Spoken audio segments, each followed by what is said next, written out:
Hello, everyone. We'll give it just a few more seconds for folks to join in our webinar here, and we'll get started. If you could remain on mute while you're joined with us tonight, that would be excellent so everybody can hear the presenters. We will also be using the chat frequently, so if you'd like to ask questions or provide some input, please head to the chat to do so. And we'll go from there. I think, Sarah, you're my co-host, so you might also see a few more folks coming into the waiting room. Try to stay on top of that here. Hello, everybody. It's 6 o'clock, so we'll go ahead and get started. My name is Kate Stow. I'm a health educator with Public Health Sauk County, and I coordinate our Sauk County Partnership for Prevention, which is hosting tonight's webinar. Let's talk vapes and alcohol, small talks, and big results.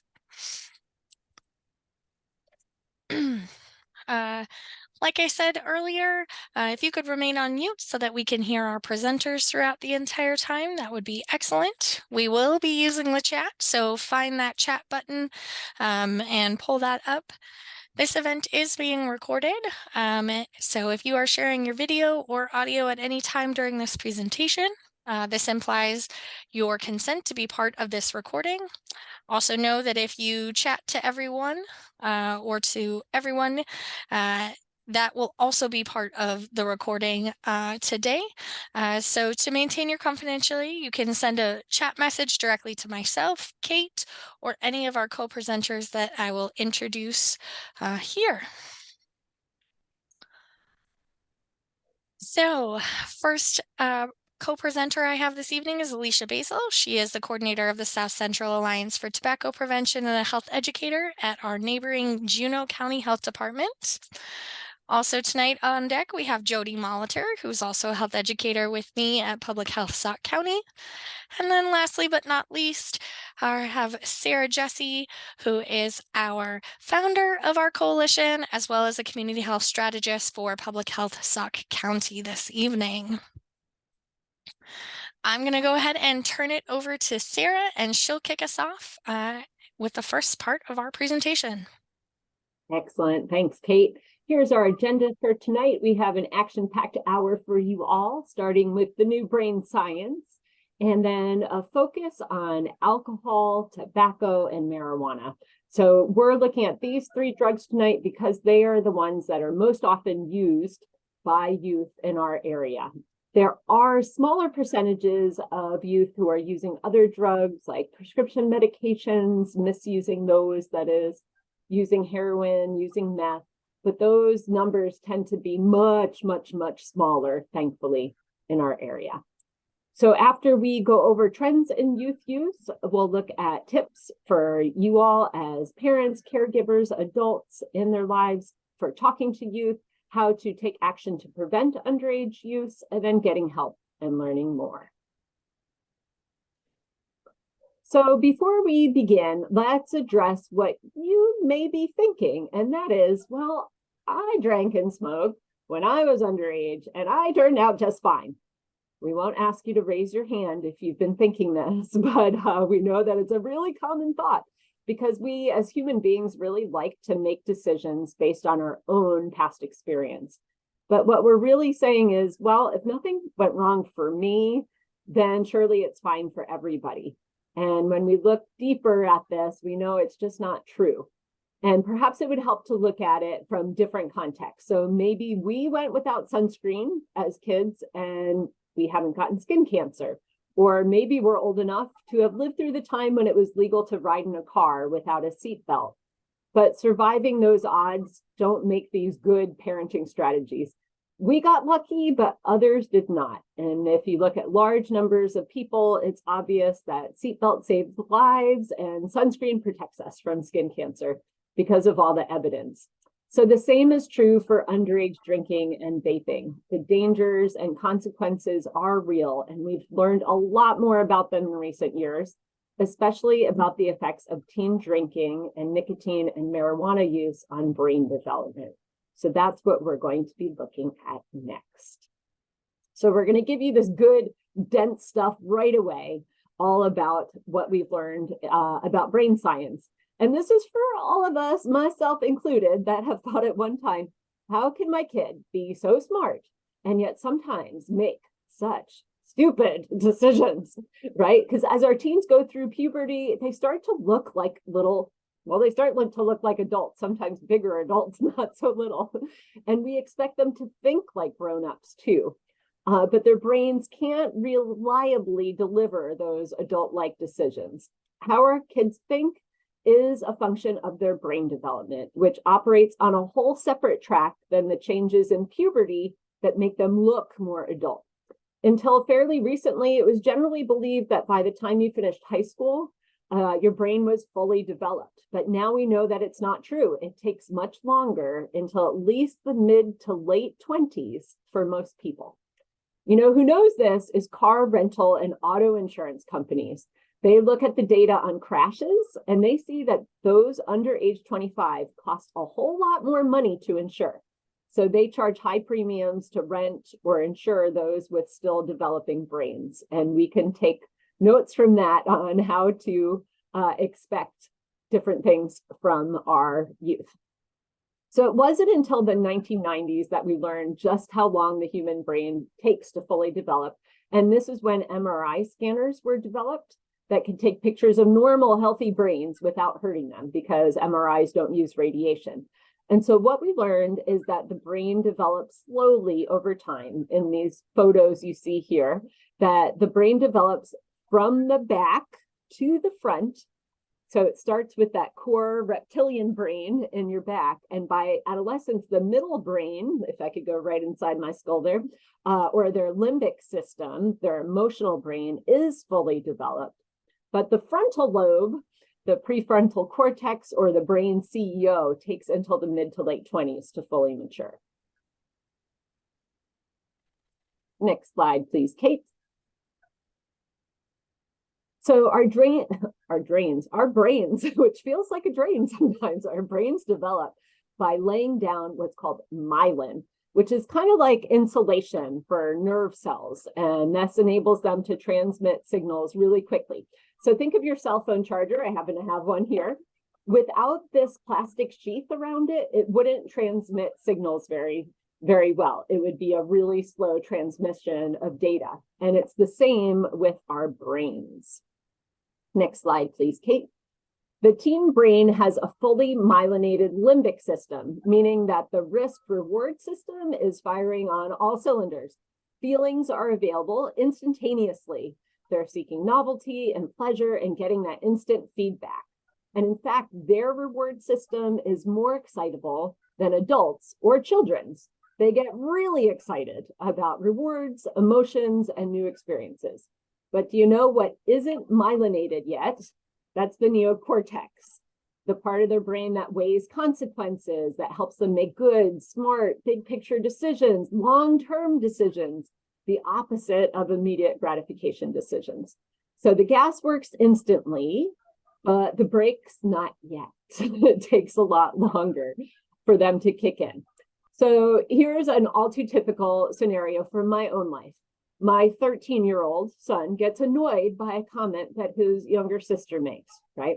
So his limbic brain instantly processes attack. And literally without a second thought, he's attacking her, right? Maybe verbally, hopefully, just that. His myelinated limbic system gets that impulse 3,000 times faster than his unmyelinated prefrontal cortex, which would have put a pause on his reaction, like, maybe she didn't mean that in the way that I took it. I could ask her what she meant. Or maybe if I yell at her, I will make things worse and I might get in trouble from mom yet again. But that takes 3,000 times slower to reach his awareness, those thoughts. What's more, teens, studies now show that when they're around their friends, their limbic system is on hyperdrive. So it's even harder for their prefrontal cortex to get these messages.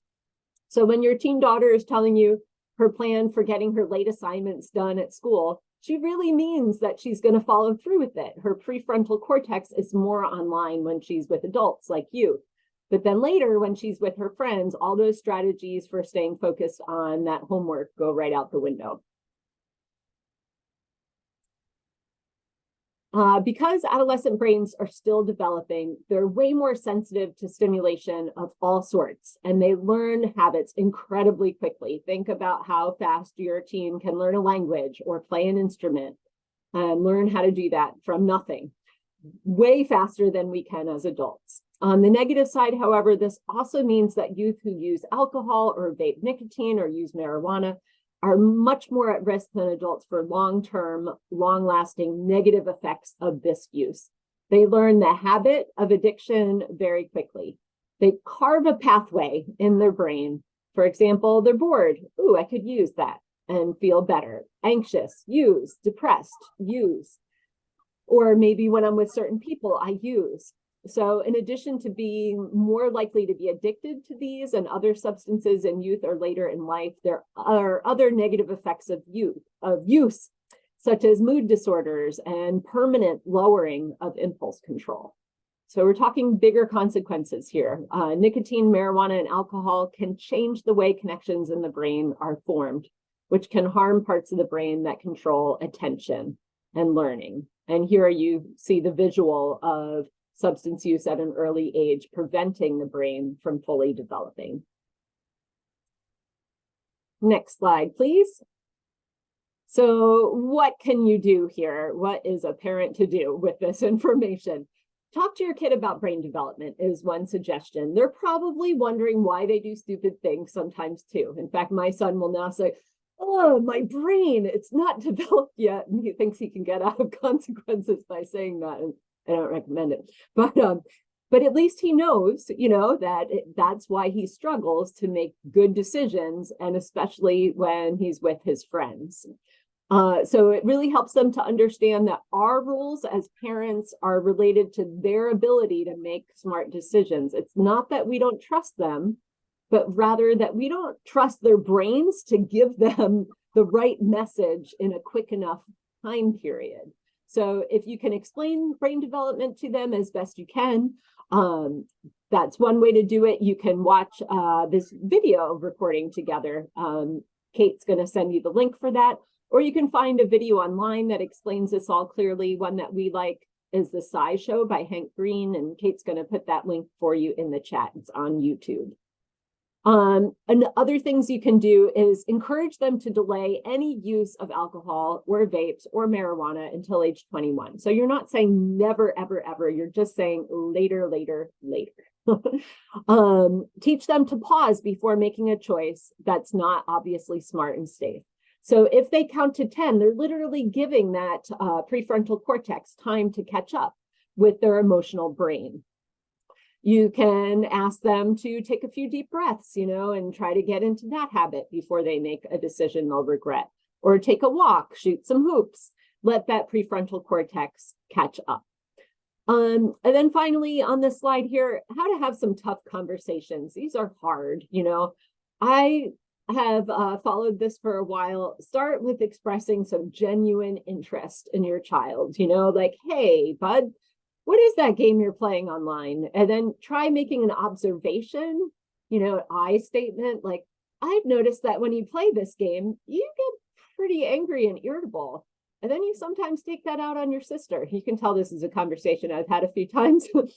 Is that what you see happening? Why do you think this game makes you so upset? I bet you've thought about this. Like, what are some ideas that you have for keeping your cool? And then if you need to set a boundary, you're welcome to play that game again once you have a plan for not letting it make you do things that you regret later. What we're trying to do in our youth is let them develop that self-control, that self-responsibility. They're adolescents. They're not going to be under our wing forever. We want them to develop these skills to put the brakes on things, say no to things. So we're trying to build that self-responsibility here. But if they're showing signs that they can't handle it, they don't have a plan, then that's why you have those boundaries. Another tip that I really love that I was given a while back is set limits when you're ready. Maybe not in that moment when you find them with something that they shouldn't have, for example, like a vape. You might be so angry or so emotional.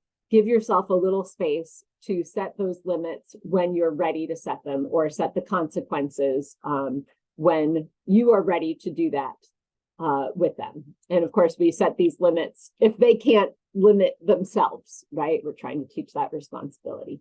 Next slide, please.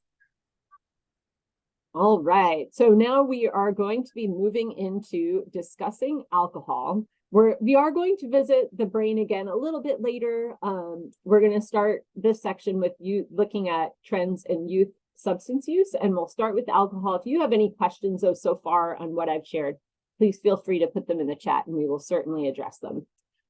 So as you all know, being here in Wisconsin, we have a culture of drinking excessively. Our state leads the nation in heavy drinking and binge drinking, and we seem to be a little proud of that, perversely. This trend worsened during the pandemic and really hasn't showed too many signs of slowing down. Wisconsin's alcoholic beverage sales, for example, went up nearly 20% between 2020 and 2021. So we know we drink to deal with stress, and also to celebrate, and also to connect with people and to unwind. And our kids are watching. They notice this behavior at a really impressionable age, and they're starting to establish their own views on alcohol at this time. Here in Wisconsin, underage drinking is a serious problem. Here, more youth have tried alcohol, more start early by age 13, and most don't think underage drinking is risky. Right here in Sauk County, our youth are drinking. As you can see here on the slide, this is information from a survey that is conducted every 2 years in our schools. It's called the Youth Risk Behavior Survey. And this is self-reporting by youth, and we see that 29% of high school students and 13% of middle school students here in Sauk County used alcohol in the past 30 days. So it's a little higher than the Wisconsin average for high school students. We don't have a state average available for middle school. Of the high school students in Sauk County who drink, nearly half binge drink, which is quite dangerous. Binge drinking is drinking 4 or more drinks on a single occasion. And it might surprise you, or maybe not, that females are more likely than male students to binge drink. And 1 in 3 of our Sauk County youth who drink had their first drink before age 13. This, again, is high school students. We are seeing more and more that girls and young women are drinking more alcohol than their male counterparts. And this is true in Sauk County, statewide, and nationally. It's a really upsetting trend because women metabolize alcohol differently than men. When women and men of the same body weight drink the same amount of alcohol, women will reach higher peak blood alcohol levels faster. And then we have these trends that I'm sure you've seen, and girls might be particularly susceptible to alcohol advertising. The alcohol industry has taken notice of this trend and really ramped up its targeting of girls and women in recent years.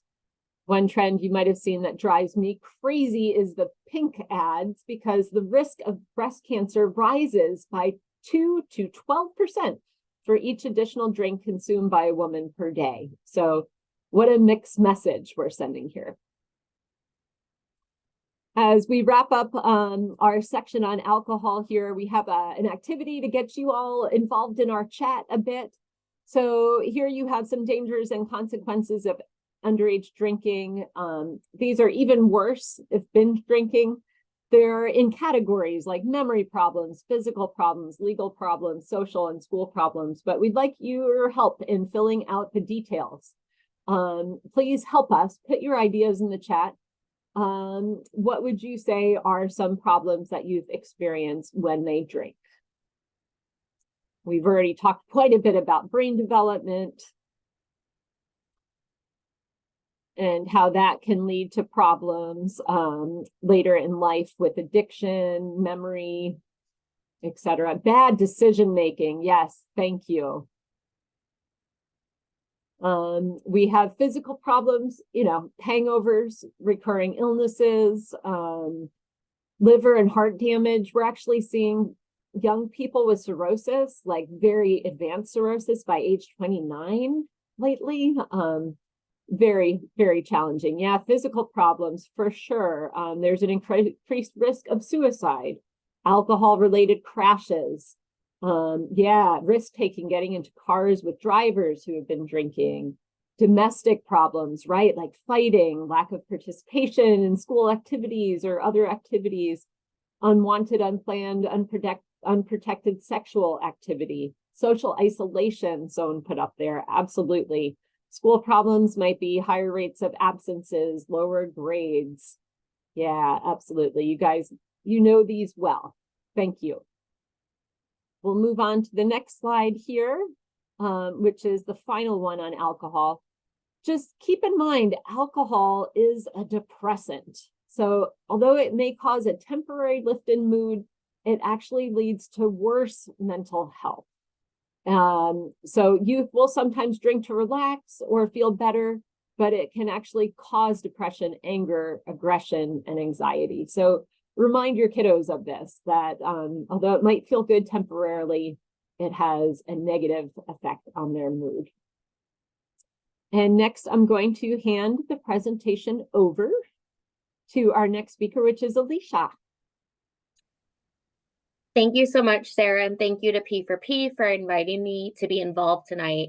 I'm going to give a high-level overview on current vaping trends in our area, but if you have any questions come up, don't hesitate to put them in the chat. And I just want to remind people, as I'm talking about tobacco and nicotine, please know I am strictly talking about commercial tobacco, so the addictive products that we can buy in stores, not tobacco used for spiritual purposes. Next slide, please. Vaping devices come in all different shapes and sizes and a variety of names like e-cigarettes, vapes, and mods. Foundationally, they all work the same, where a power supply, like a battery, heats the liquid or pod.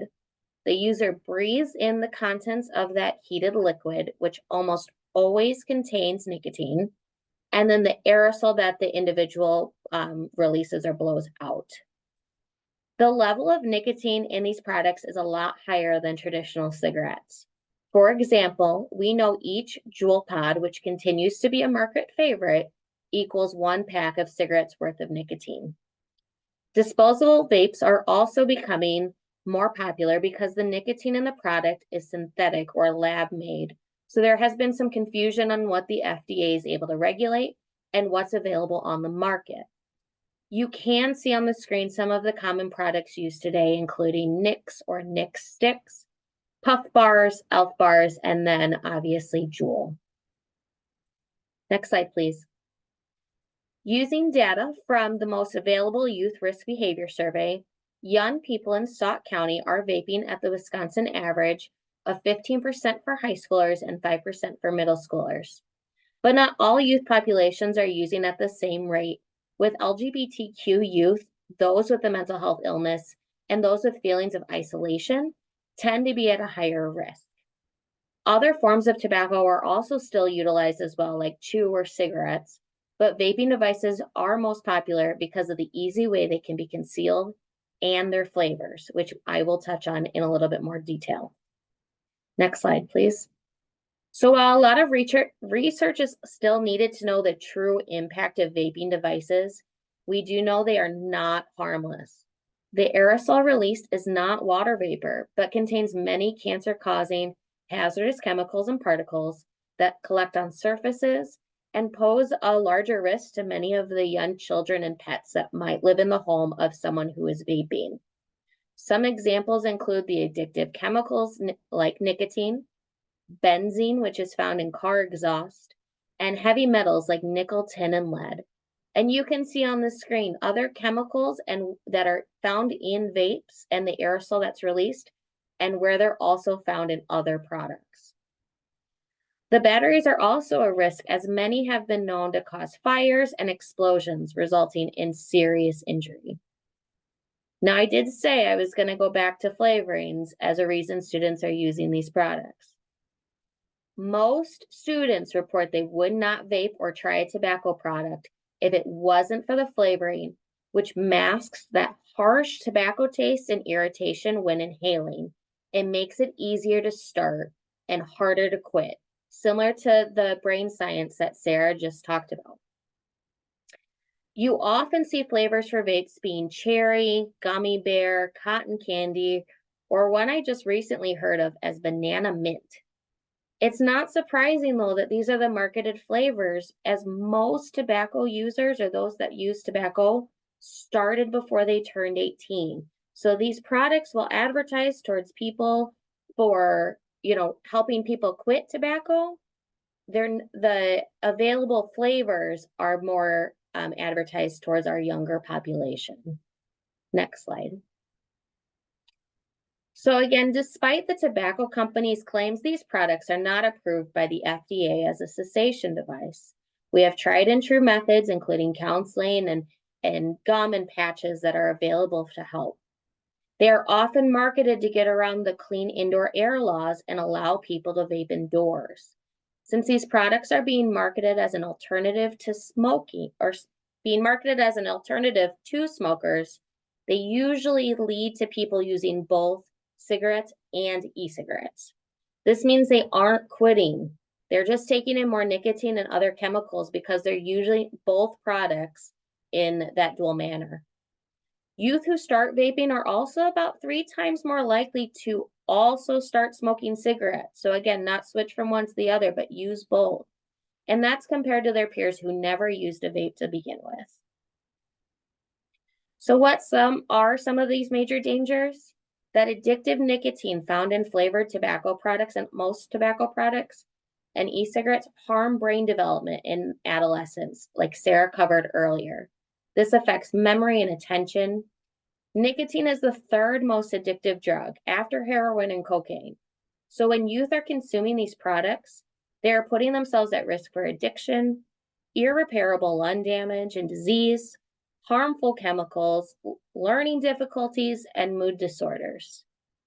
But it's not the young person in your life who you may know that's using the product, or their friends, that it's not their fault. It's not necessarily a choice that they made for turning to these products. Like alcohol and cannabis, the companies are targeting our young people to get them addicted and buyers for life. These companies are using marketing tactics similar to big tobacco when they were promoting cigarettes to make it seem cool, fun, and like the popular thing to do, to encourage the use of these products before the brain is fully developed, when they are more likely to form this addiction and face a very, very difficult time trying to quit. But efforts are being made to fight this marketing. The FDA is following through on their authorization by now requiring signs like these posted anywhere cigarettes are sold. They are actively pulling products off the market that they feel are doing more harm to the public's health than good, and are looking to address flavoring, specifically menthol in all tobacco products, especially cigarettes. There will also be changes to current packaging standards to promote health risks to combat the misinformation the companies are using to get your kids and their friends hooked and buyers for life. So I will now pass it over to Kate to talk about cannabis. Thanks, Alicia. So cannabis is a widely grown plant family around the world with many different kinds of plants within the family. Cannabis plants contain more than 100 chemical compounds. These chemical compounds can include delta-9 THC or CBD. Those are the two most understood compounds by scientists today. They're also two of the more popular terms that you'll hear around cannabis and marijuana. Delta-9 THC is psychoactive, meaning a psychoactive compound affects how the brain functions, thereby alters someone's mood, awareness, thoughts, feelings, and behaviors. In contrast, CBD is non-psychoactive, but is also found in cannabis plants and has different effects on the human body when it's consumed. Marijuana is the slang term used for the cannabis plant with a concentration of delta 9 THC that is primarily consumed for the purposes of experiencing that psychoactive high. Marijuana is commonly smoked in joints like cigarettes or blunts, or using a bong or a water pipe. It can also be vaporized, like an e-cigarette or a vape device. It can also be extracted. The THC can be extracted from the plant material, whether that's the flower, leaves, buds, etc., mixed with foods like cookies, brownies, candies, beverages. Overall, we call that an edible. And then lastly, some people inhale the concentrates, so that compound that's extracted from that plant material and is highly concentrated through another chemical process. This is typically known as dabbing. When someone is dabbing THC, it is so highly concentrated, and it can also contain many unsafe additives that were used in that extraction process. So when you look at the slide, you'll see the top level has our different ways of smoking or taking the chemical through your lungs. You'll see the different examples of edibles, from gummies or candies. And then the very bottom layer is the different ways that it can be highly concentrated and consumed in a different manner.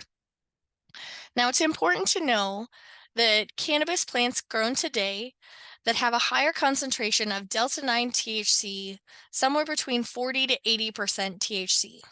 This is extremely high concentration compared to the marijuana or cannabis plants that were grown prior to the 1970s. Back then, the typical concentration of delta 9 THC in that plant material was between 1 to 2%.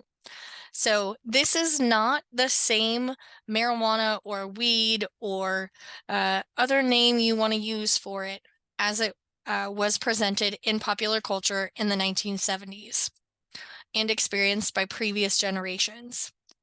Delta 9 THC, again, is the psychoactive component in marijuana.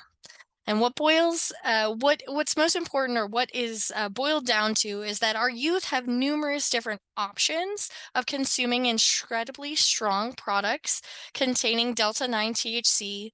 It's also easier to conceal it now, having it liquid or putting it into a vape device, and making it a lot less noticeable that you are consuming it. When we look at the data around cannabis use or marijuana use in Wisconsin, specifically here in Sauk County, we know that about 13% of high school students and about 3% of middle school students in Sauk County report using marijuana in the past 30 days. Now, it's also important to note that about 15% of the students who use marijuana also started before the age of 13. You'll notice that's a very similar statistic we have for vaping or nicotine use, and also for alcohol. The earlier you start, the more likely you are to experience some harms. There are also some groups of students that are more likely to vape: students who mostly get C's, D's, and F, students who identify as LGBTQ, students who may be food insecure, receiving special education services, members of the Native American community, Latino community, and or those that have mixed backgrounds. When we look at the dangers of marijuana use amongst youth, the things that we need to know, harking back to Sarah's earlier presentation about our teen brains that are actively developing and continuing to develop around 25, marijuana use during that time can harm that developing brain. Some of the negative effects that we know through research today include difficulty thinking, problem solving, problems with memory and learning, reduced coordination, difficulty maintaining attention, and problems with school and social life. The things that stick out to me when thinking about our previous two presentations by Alicia and Sarah on alcohol and commercial tobacco, many of these same kind of impacts are the same, regardless of the substance. Now, cannabis has also gotten a lot more media coverage, and it's getting a lot more complicated. You may hear of things like Delta 8 THC, or you might see Delta 10 THC, or you might also see other letter combinations as more and more chemical compounds that may be psychoactive are extracted from the cannabis plant. And or from a plant we typically call hemp in the United States. So let me talk a little bit more about what these are and why you see them sold at stores here in Sauk County. Delta 8 and Delta 10 THC are compounds that have been chemically extracted from the naturally occurring CBD that's found in a plant that legally is classified as hemp in the United States. In 2018, some federal regulations changed, legalizing hemp plants or the production of hemp plants. Now, hemp is like a Chihuahua is to a golden retriever. Cannabis and hemp are the same thing. They're both the same like family of plant. However, they're different. They're different from each other in how they're grown and for what purpose. Now, because hemp became legalized in 2018, some very enterprising scientists extracted that CBD and then further extracted other psychoactive compounds from that CBD. Now, that can be really confusing to understand, but what's important to know is that that entire process is not regulated by any agency that has consumers in mind. The process may include other harmful additives, similar to what Alicia mentioned in the vaping presentation. Um, and many times these are products that are developed and created on an unregulated market. So the producers can tell you that here's this much dosing and it'll have this much effect, but there's really no science or previous experience to back up how potent that product is or what is in that product that that consumer is actually consuming. This can be very risky for consumers, that they might consume more than they intended, or they might not understand that there are other chemicals in that product that are also causing them negative health impacts. So, what's most important to take away from this conversation is that Delta 8 and Delta 10, is it legal in Wisconsin? It's not very clear. There's a loophole currently in this country. You can buy these products online, you can see them in local stores, and it's important to know that hemp derived THC products or hemp derived other uh, compound products are not regulated in the state of Wisconsin or in the United States. This is an emerging area. So as I'm speaking about this today, there could be a new concentrate that comes out that is super impactful on the market. And we're not sure what those health effects might be for someone. So the bottom line is from this, it's important to have conversations with your youth about these products and what that could mean for them. And to do that and to give you some better tips on that, I'll pass it over to Jody. All right, Kate, thank you very much. So this brings us to the whole point of why we're here. What can we and what can you do to prevent underage drinking and vaping? The answer actually may be a lot simpler than you think. Have small talks.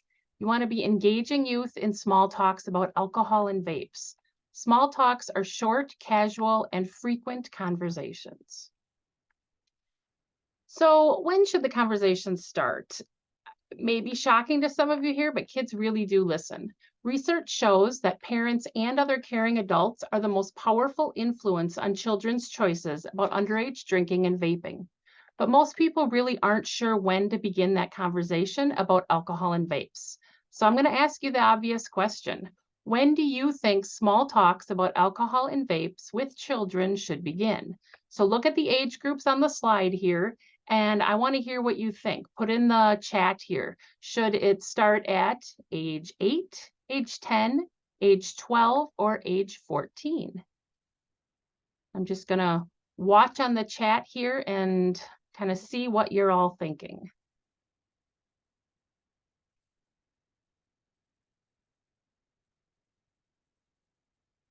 Jody, I see a lot of 10s. Yep, a lot of 10s I'm seeing, 1 8, a 10 or a 14. So, while small talks really do make a difference at any age, research does show that conversations about alcohol and vapes should begin around the age of 8. That might sound a little early, but that really is the age that we need to start. So here's why it's important to start that conversation when they're young. Kids start forming their opinions of alcohol around the age of 8. They are starting to drink and vape much earlier than they used to. And it's really important for parents and guardians to lead the conversation and not follow it. Next slide, please. So, are you nervous? If you are, that's very normal. I know I was with my kids. It can be a little scary for parents to have these talks with their kids, but it really doesn't have to be. Small talks can happen anywhere and at any time. So let's look at a few opportunities or some teaching moments for parents and other caregivers to begin a small talk. So while watching television with your kids, you could ask, so why do you think that that character on the screen drinks? Or you could point out good or bad behavior around drinking and vaping to show your kid your expectations. While listening to music, you could ask, why do you think so many artists sing about alcohol? Or while gaming with your child, you could ask, how do you and your friends have fun? And lastly, when you're walking through the store, you could ask, who do you think is the target for that alcohol or that tobacco ad? Really get them thinking. Are there any other ideas that anybody has to put in the chat on when is a good time to have a small talk with your kids? Feel free to put that in the chat there if you have any.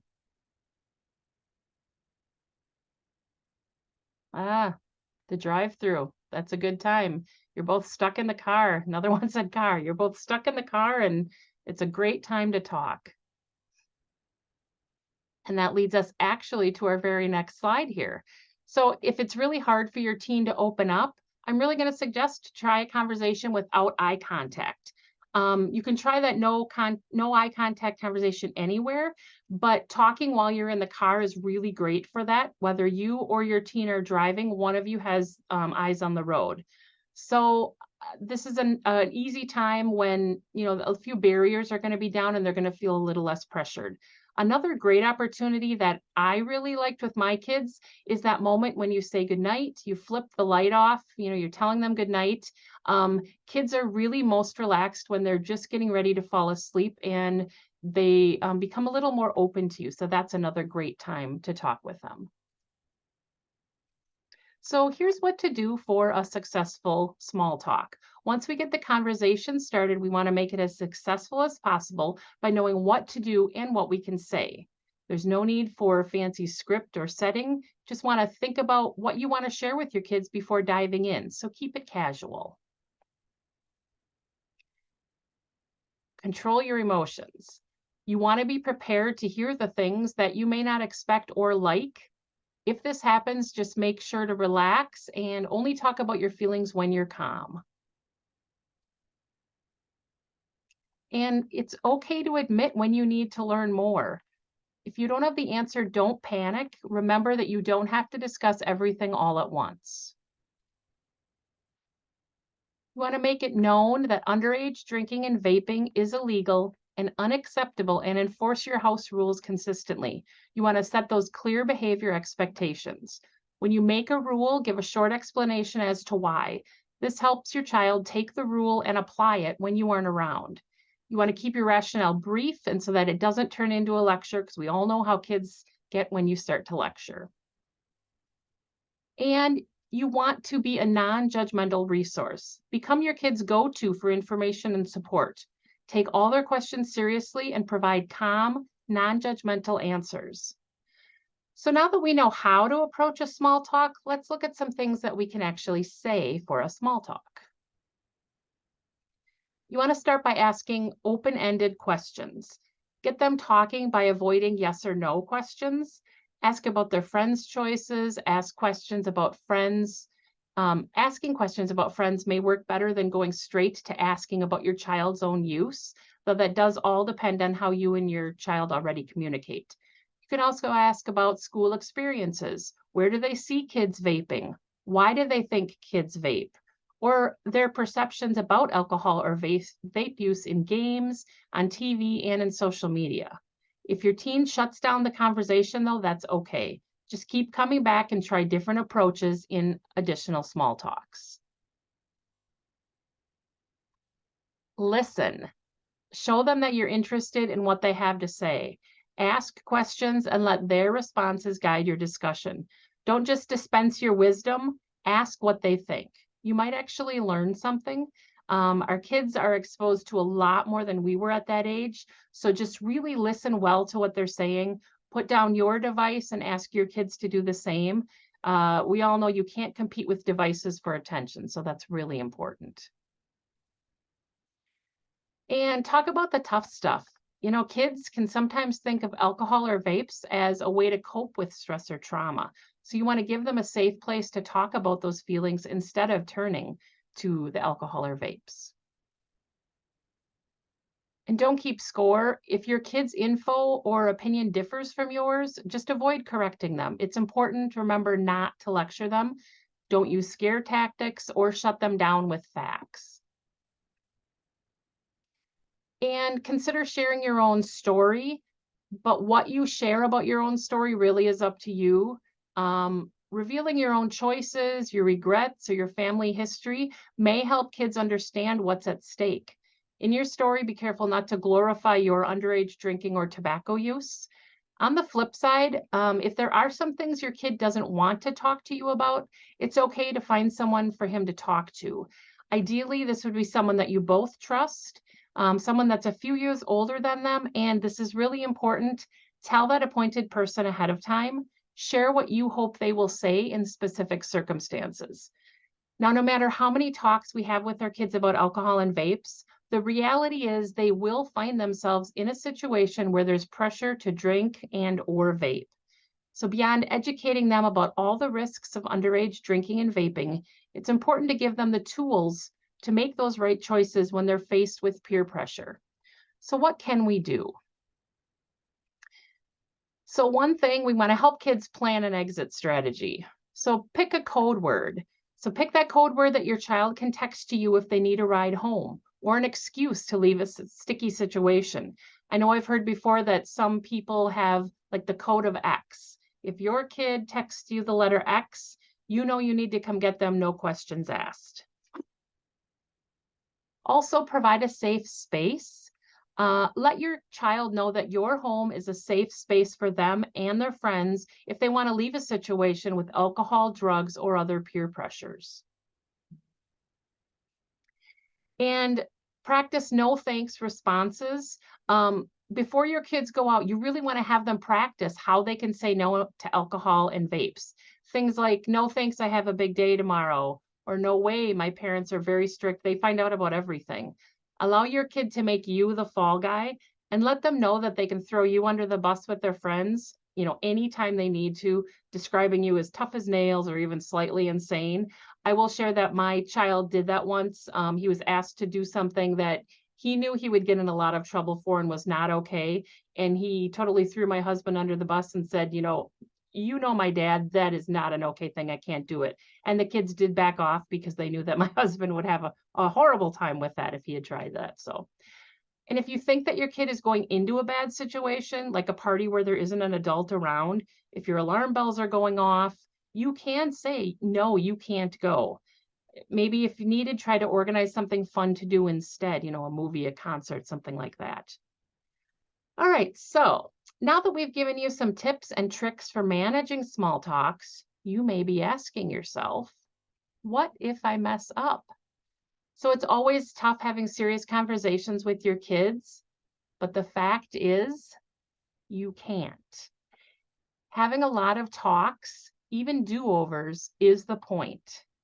Every attempt that you make to show kids that you care and are paying attention will pay off and they will notice. Next slide, please. One more. Okay. So if drinking is bad, why do you do it? So that's a tough one, right? How are you going to answer those tough questions? So think about it for a second, and I want to hear how some of you might answer this. If your child says to you, if drinking is bad, why do you do it? What are some reasons that you could give your child as to why you drink? So I'm looking for your input here.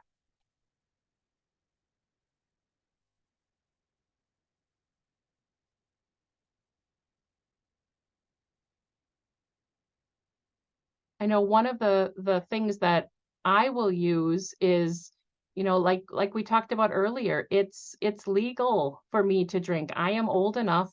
I'm past that point where I'm worrying about my brain developing anymore.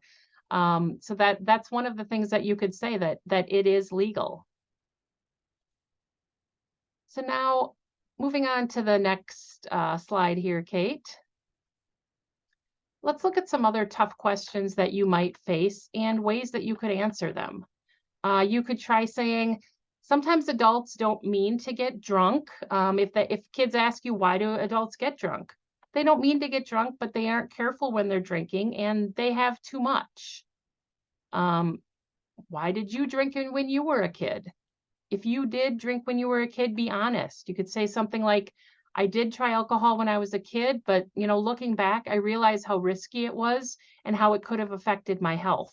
You're showing that it's okay. You understand that mistakes might be made, and you're explaining how, you're just moving on, and that's one of the facts of life. Next. Why do I need to wait until I'm 21 to drink? Or, you drink, why can't I? Next. So you drink, why can't I?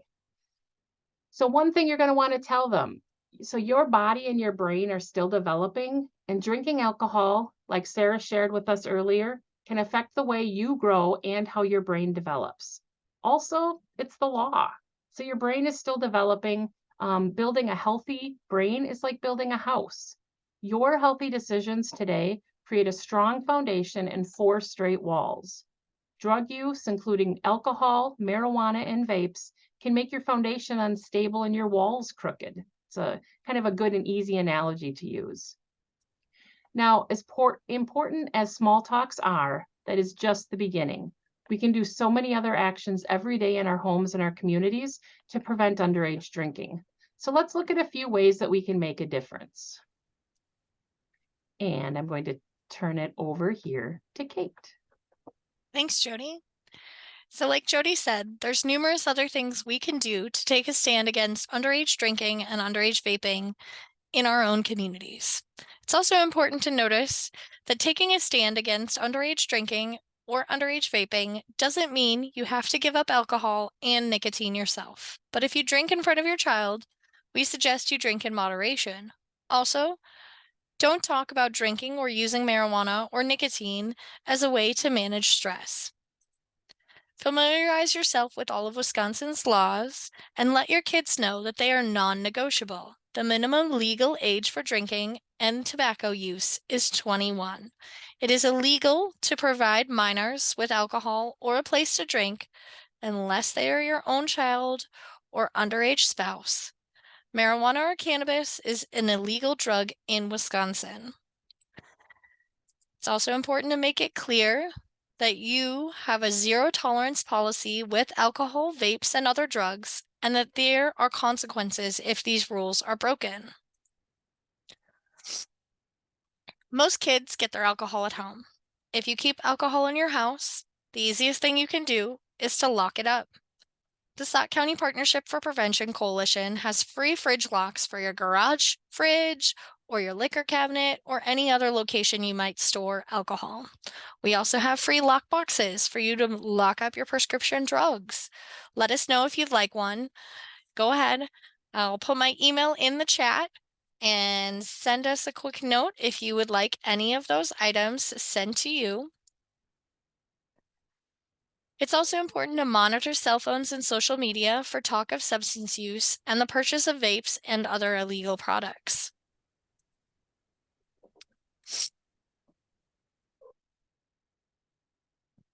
Beyond that, it's important to ask questions of your school districts and where your students are receiving prevention education, whether that's at a soccer club or church or the faith group.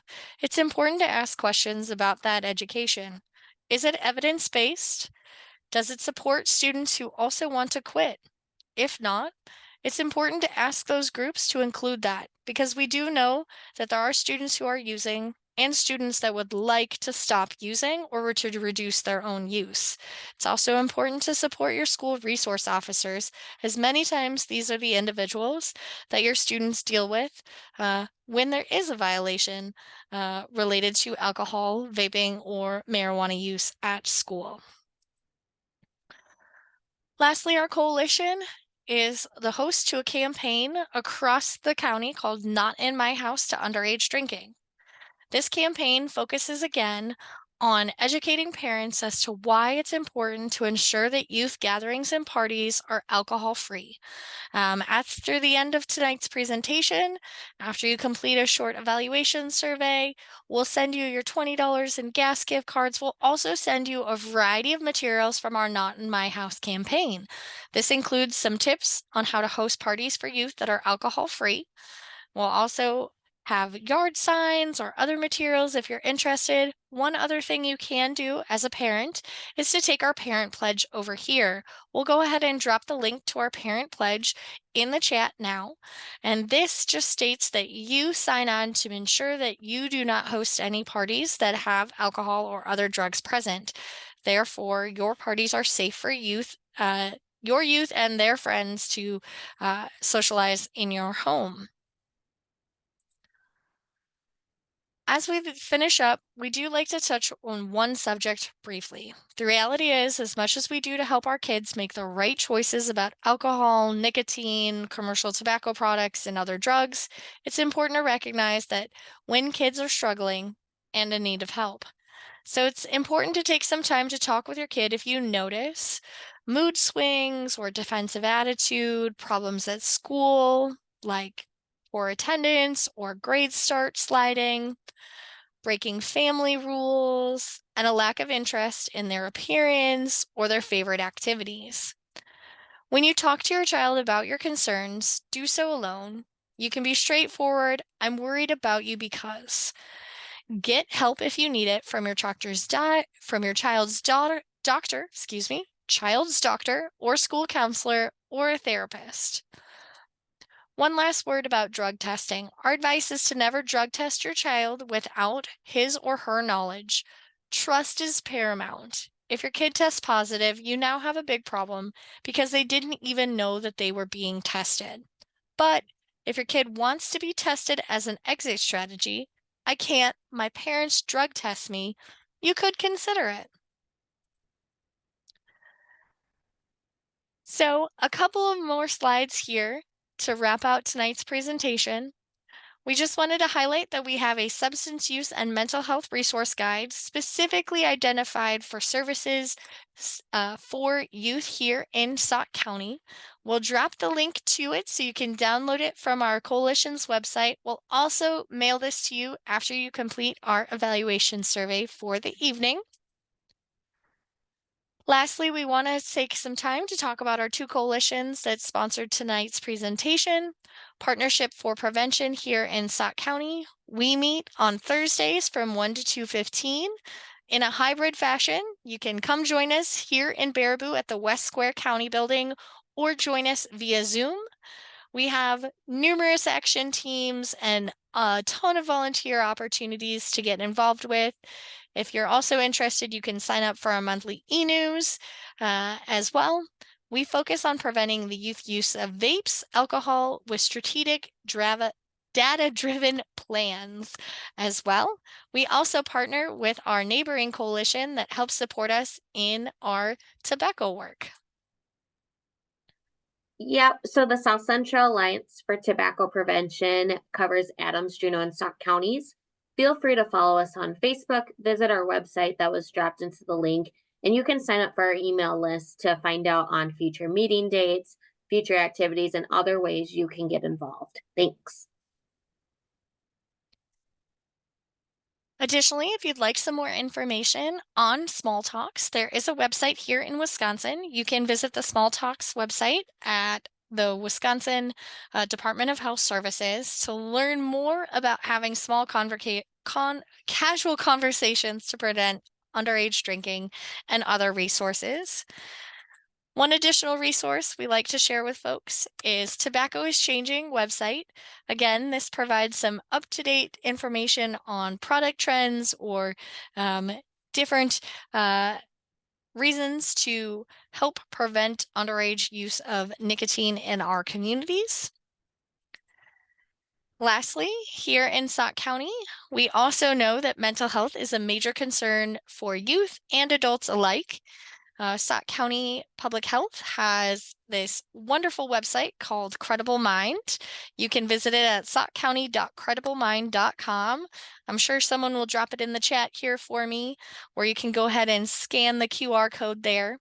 This is a website full of verified resources by professionals that work in mental health that covers 200 different topics, all vetted by those experts. It can help you take a depression screening or learn more about signs and symptoms of depression in youth. It can also help connect you to local resources within our community, such as the Baraboo Area Homeless Shelter or some of our food shelves and food pantries as well, all related to helping you manage your stress while you potentially wait for an appointment with a mental health professional. So, lastly, let's dive into some questions here after a couple last announcements. As we said, we have an evaluation survey for tonight's presentation. We'll go ahead and drop that in the chat. Once you complete that evaluation, you'll have the opportunity to provide us your name and address, and we will send you your $20 in Quick Trip gas cards, along with a numerous number of resources that we have mentioned here this evening as well. So I am going to pull up our questions that I have collected from our presentation, and I will ask my co-presenters to help answer some of these questions.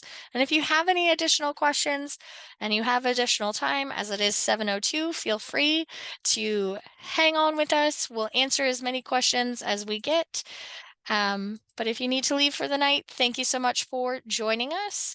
So the first question I have is, does the use of vapes have an effect on eating habits? Alicia. So there is some minimal data that there is some connection between the use of tobacco products and potentially an eating, I don't want to call it an eating disorder because I am not a psychologist who can diagnose that, but there is some connection between that and eating habits and eating control. That's why you see advertising that's telling young people to smoke your cupcake instead of eating it because it's less calories. It'll distract you from thinking that you should have a nutritious meal. But again, it is limited data. It is kind of pointing in that direction. As these products continue to be used, we will continue to see how our young people currently have been guinea pigs, and we'll find out what true impact that these products have on us. Thanks, Alicia. Sarah, I have a question here that I think you will be able to help us answer on alcohol. Someone would like to know that if a youth drinks around individuals who are binge drinking, are they more likely to binge drink themselves? Great question. I would say when you're around people who are doing something that you shouldn't do, it is harder to not do it. You have to have really strong boundaries. You have to have really strong resiliency, the ability to say no, the ability to walk away. And, that can work when you're really in your A game, and you're on it and you're confident and you're feeling good. But if you have a moment of weakness and people are around you, your friends are like, oh, come on, just do it. It can be easier to give in. So certainly it's not an absolute that if your friends are doing something, you're going to do it too. because you're strong and you know who you are, right? But it is more likely if you're around them, it's just harder to keep saying no. Yeah, one of your statements from earlier around the brain science sticks out to me, where your lymphatic system, correct, is more likely to be in hyperdrive when you're around your own peers. And so if your peers are engaging in a riskier activity, you're already hyper aware of that. Again, no. Yeah. Yeah, your limbic system is in overdrive around those friends, and it could look fun for a moment. We just know there's a concept and a popular expression, there is no free lunch, right? So it could look fun initially, but then it has those negative consequences. Like it could make you feel good for a moment. It could suppress your appetite, like you're not hungry for a moment, but then you go into the craving for it afterward, or the hangover afterward, and you're hungrier than you ever were, and you're more angry than you ever were, and more anxious and more depressed, because you're going to experience the opposite effect. Blech. Thanks. I think the last question we have here is, why are alcohol, tobacco, and or vapes likely to increase depression? Or why are these substances considered depressants? So I'll let Sarah respond because she knows more on like the alcohol side, but I think they're very similar. Yeah. Yeah. So they're depressants because that's the overall effect that they have on your body. They slow your body down, right? That's what a depressant does. So we can think of the opposite, like coffee is a stimulant. It makes you a little hyper, right? Especially if you're not used to it. So alcohol is the opposite. And you can see it in people, their bodies are loose, their speech might be slurred, they're not thinking very quickly, they're thinking slowly if they've had a lot to drink. Same with marijuana. It slows you down. So that's why they're depressants, because the overall effect on the body is slower heart rate, slower breathing rate, slower mental processes, all of that. The Truth Initiative, which is a evidence-based campaign focused on tobacco prevention and telling the truth about tobacco, actually has a campaign that refers to vapes as depression sticks, as a way to show how these products that are many of our students are taking because of being told that it'll help with anxiety, because it does calm yourself down, it actually is leading to those higher levels of depression and anxiety. So I'm going to drop that program or that campaign into the chat right now. Yeah, and then it's the good old, process of no free lunch too. So what goes up comes down. So if you feel good and it makes you feel better, that means your brain is pumping out more feel good neurotransmitters, more serotonin, for example. That's why people, use marijuana, for example, get all giggly and happy because there's more serotonin. So that makes them feel good. But when that wears off, you actually have less serotonin in your system, because your body is like, oh, you got plenty of that. You don't need any more. So we're going to stop producing that. And it takes several days. If you, for example, used a marijuana product on Monday, you might feel depressed on Tuesday, Wednesday, and Thursday. And that drives you then to use it again and feel better. But it just keeps having that depressive effect on you. I believe that was all of the questions in the chat. And at this time, we'd like to thank everybody for coming this evening. I will go ahead and share our contact information here on the slide. If you have any further questions, feel free to reach out to any of us regarding this information. You can also visit the two coalitions' websites for a lot more resources on vaping, commercial tobacco, alcohol, marijuana, cannabis, and talking with your kid about substance use as well. And lastly, Thank you to my colleagues, Sarah, Jody, and Alicia, for hanging out with us this evening and providing this information. Thanks, everyone. Have a great night.